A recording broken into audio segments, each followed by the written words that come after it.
This Saturday, the first SummerSlam with a live crowd since the pandemic started takes place. And by now, I think we all know that as bad as the build for a show has been, the pay-per-view is going to deliver because the roster is too goddamn talented to fail.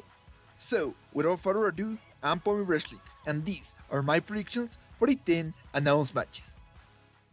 Let's start with the Usos vs Rhea and Dominik Mysterio for the SmackDown Tag Team titles. Going into Money in the Bank, this was a fun rivalry featuring wrestlers we surprisingly hadn't seen face each other ever. Their match on the kickoff was quite good and was the perfect choice to open the first pay-per-view with live fans in over a year. It's been less than a month and they've already run this feud into the ground with so many rematches that just blend into each other as they keep on happening. They'll probably have an entertaining match, but there was already a title change not too long ago, so there's no reason to do another one at SummerSlam. Later on, Drew McIntyre takes on Jinder Mahal. Ever since losing the WWE title, Drew McIntyre has lost a ton of steam, with his feud with Lashley going way beyond its expiration date, the random addition of history lessons in his promos, and what has been so far a very uninspired feud against Jinder Mahal. There's a real and interesting story to tell between these men, but WWE has decided that this feud must be about swords and broken motorcycles. I don't really care about this matchup, and I'm only hoping for Drew to pick up the win and regain his momentum. There's also Alexa Bliss vs Eva Marie. I'm shocked this was actually added to the card. There were many other options I would have preferred to see on pay-per-view, like Shinsuke Nakamura's Intercontinental title win, but instead we get this storyline, which I genuinely believe has consistently been the worst thing on Monday nights. And after the nonsense that was Bliss vs Doudrop with Lilly apparently confirming she's alive, I think this could be the worst pay-per-view match of the year, even worse than the zombie match from Backlash. I expect Alexa to win, and hopefully they won't drag this thing for a second past SummerSlam. After that, Sheamus faces Damian Priest for the United States title. When Sheamus became champion at Mania, I really thought we were in for a treat after all the amazing in-ring performances he had over the past year. But instead, we just gotten shenanigan-heavy matches that, while still decent, pale in comparison to Sheamus' previous work. As for his feud with Priest, there hasn't been much to it, aside from a non-title loss, which was also problematic. I wish they would turn Sheamus' reign around, but right now, I expect them to start on a new slate with Priest as champion. Then we have AJ Styles and Omos vs RKBro for the Raw Tag Team titles. In between all the boring and repetitive stuff we've seen on Raw throughout the past 3 months, Riddle and Randy Orton's friendship has easily been the highlight, with legitimately funny segments and strong in-ring performances. The story did take a break in the past month with Randy's sudden absence, but after he came back, it comfortably took back its place as the saving grace of Raw. AJ and Omos have had a solid title reign, but there's only so much they can do with them as tag champions, and RKBro are uber hot right now, so it's the right time to crown new champions. Coming next, Edge goes one-on-one with Seth Rollins. This is probably my most anticipated match on the card, with the parallels between the Ultimate Opportunist and the Architect being practically tailor-made for a feud, especially after their interaction back in 2014. They've had some really entertaining segments in the past month, with Rollins exceptionally stepping up his mic work on the latest edition of SmackDown.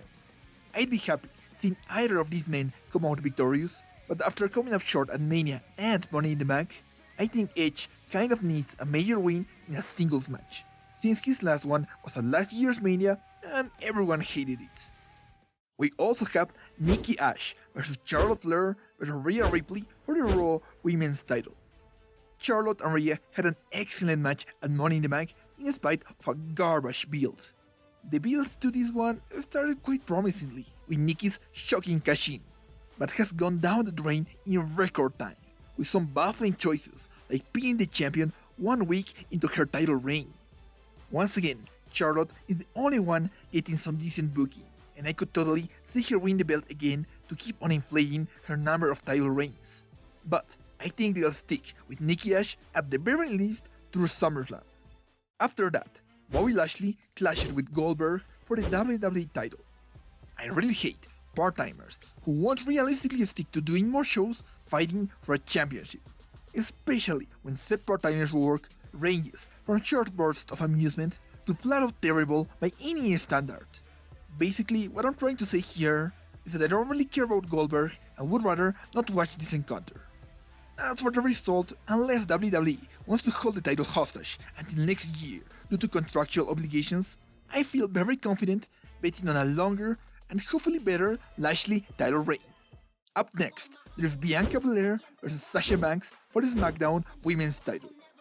Earlier this year, Bianca and Sasha overcame a nonsensical build with an emotional and extraordinary match worthy of the main event of WrestleMania. This time, the build has been for the most part actually good. There have been a couple of head-scratching moments, like Carmella and Zelina Vega randomly joining Sasha during the contract signing, but for the most part, this actually feels like a rivalry between two women fighting for the top championship of their division. Now the question is, should WWE keep on pushing Bianca as the top star, or should they go back to Sasha as champion now that crowds are finally back and she's more of a mainstream star? I personally would prefer to see more of Bianca, but with this being WWE, I think it's way more likely they'll go back to a formula that's already worked in the past and give Sasha the belt again. And finally, Roman Reigns and John Cena fight for the Universal title. This is easily the match with the most star power not only on this card, but probably in the entirety of WWE since the whole once-in-a-lifetime stuff with The Rock. Aside from Rock Roman, this is legit the most high-profile mainstream matchup available. So surely that means this feud is the best story going into the biggest party of the summer, right? Well, sort of, but not really. There is no doubt this is the most anticipated match on the card, and the crowd are completely into both guys, but the story has been a mess, with Finn Balor starting in the title picture before being absolutely screwed over by Cena in one of the most puzzling contract signings I've ever seen, as well as the complete lack of substance in Cena's promos, and the fact they decided to completely ignore their 2017 encounter. I'm still fairly excited for the match, but man does it feel like they botched the hottest story of the year.